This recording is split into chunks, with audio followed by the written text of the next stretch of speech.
I think, like anything, it's almost like the internet. There's a lot of very good stuff, and there's probably a lot of stuff that's not so good. Broadly, I encourage reading, though, immensely. I find it very, very insightful. And I encourage reading with a pen in your hand as well. In other words, turn them into books of study, underline things, hash them, and reread them. It's not a novel. You're not just going on a journey and being told a story and that's it.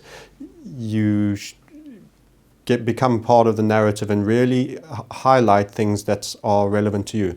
It's amazing, as I've developed and I've reread books that I previously thought highly relevant parts, and later on I've reread the book and different elements were more relevant now. So it was almost like I'd assumed and accepted those. They'd become part of me and were unnoteworthy, and the new things were now triggering highlight points. So read with a pen and scribble in it. And then if there's anything really interesting, type it up and capture it on a Word document that really grabbed you as an experience that sort of sealed you and your thought around it.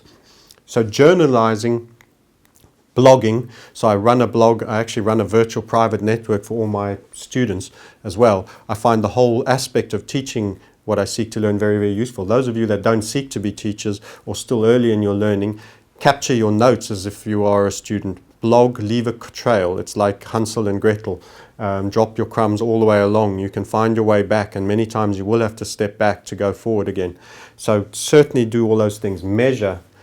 You can't improve that which you don't measure. You know, I tell the story about Fat Phil, who was a chap who didn't want to change his diet and didn't want to exercise, but he wanted to lose weight. You would have thought that he had nowhere to go with those set of rules. I don't want to specifically change how I eat. I like how I eat. I don't want to. And he was an IT guy, and you know, he just set up he's got a spreadsheet with his eventual objective and where he was there.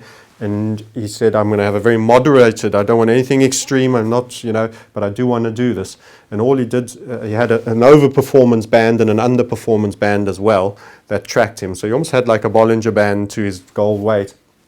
He said, anytime I'm overperforming, I'm going to specifically binge. And anytime, you know, I'm underperforming, I'm going to tighten my act up together. And all he did was drink a pint of water every morning and had a really forensically good scale.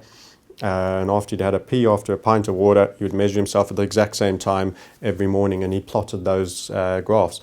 Just by triggering his subconscious mind, he continued to assert, because he made his objective in 18 months, he must have done certain things, but he never noticed that he did anything that brought his weight down. But the fact that he was concentrating so detailed fashion and was weighing himself every morning and was drinking his pint of water and having his pee and taking his measurement at the same time every day was notifying the rest of his system, particularly your subconscious mind, that this is something that you've determined to measure.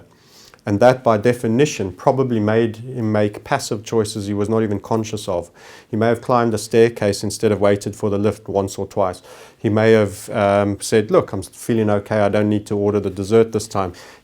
We don't really know. But the point is, the measurement process and committing to it on an extended basis and signaling to himself what he wanted did give him the outcome. So I think that's quite an incredible story. So you've got to measure something you want to improve, because how else can you know if it's improved? And it's not just about, yeah, but the P&L, if it's a good big number in there is enough. No, what trades? And the more detailed you get, the more forensic you get, what were your average risk rewards, how many were winners, you start chunking it down into real piecemeal understanding. That's when you start to treat this as a business. And that's when you start to be credible.